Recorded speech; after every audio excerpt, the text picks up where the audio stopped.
He stole his brother's crown and his money and his widow. But the dead king's ghost got to his son and said, "Now listen, kiddo." He said, "I've been killed and it's your duty to take my revenge on Claudius. Kill him quick and clean and tell the nation what a fraud he is." His kid Hamlet said, "Right, I'll do it, but I'll have to play it crafty. So no one will suspect me. I'll act a little daffy." So to all except Horatio, because he counts him as his buddy, Hamlet acts very strange. No, a little more than nutty. And because he's not willing for mandatory killing, he tries to make his uncle think that he's gone a little crazy. He makes fun of old Polonius, treats poor Ophelia like a sin, tells Rosencrantz and Guildenstern that Denmark's just a prison. Until a troupe of actors, like the ones he's seen before, arrive to do a special one-night gig in Elsinore. Oh, Hamlet.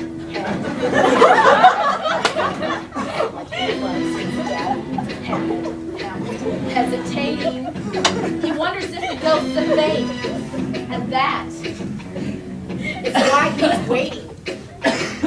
That's why he's waiting.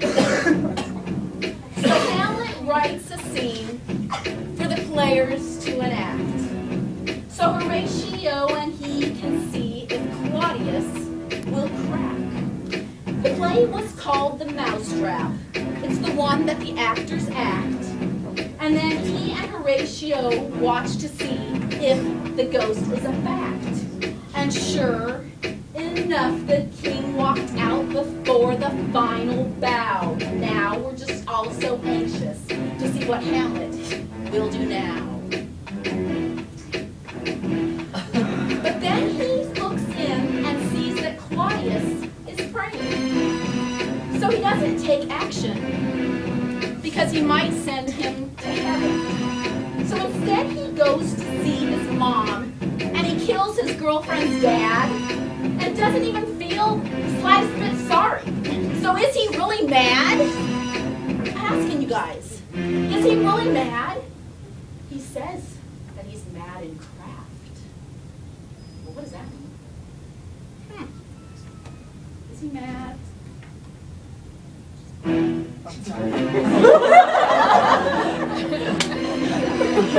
Hamlet tells his mother her husband's not a good man.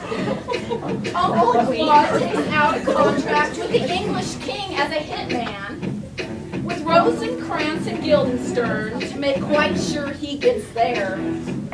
But Hamlet jumped from the boat with pirates and sent that death to that pair. Then Laertes heard his dad was killed in the bedroom behind the arras. So he came running back to Elsinore, all full of anger from his school in Paris. And his sister Ophelia heard his dad was killed by the man she was supposed to marry. After saying it with flowers, she committed Harry. That's right, you guys, she committed suicide. Right? Or did she? Because you know what, that queen, she seemed awful guilty, didn't she? I think so. Hamlet, it's not messing. Hamlet learned his lesson. Hamlet with Yorick's skull convinced him that all men, good or bad, must come to dust. That's right, we're all just dust. Dust. So Laertes loses his cool and was demanding retribution. The king said, "Oh, keep your head. I'll supply you a solution." So the king arranged a sword fight for all the interested parties, with a blunted sword for Hamlet and a sharp sword for Laertes.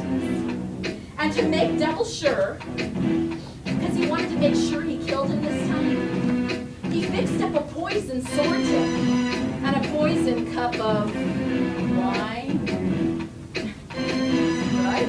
The poisoned sword got Hamlet, but Laertes, he went and muffed it because he stabbed himself. And he confessed before he snuffed it. Then Hamlet's mommy drank the wine and her face turned all blue. And Hamlet said, this king's a baddie. He's a baddie through and through. He's incestuous, murderous, a damned Dane, said to be precise. And then he made up for hesitating by killing Claudius twice. He stabbed him with his knife and forced the wine between his lips. And he said, just let it be. And he cashed in all his chips. So the man who has more lines than anyone in any play ever ended by saying the rest is silence, and he went to the ever after. And they fired a volley over his body that shook from the topmost rafter. And Fort and Gross, knee deep in Danes, lived happily ever after. Oh, oh my God. My story. Hamlet. There's the story. Hamlet, if you think that my song was complicated today, you should read the bloody play. Oh.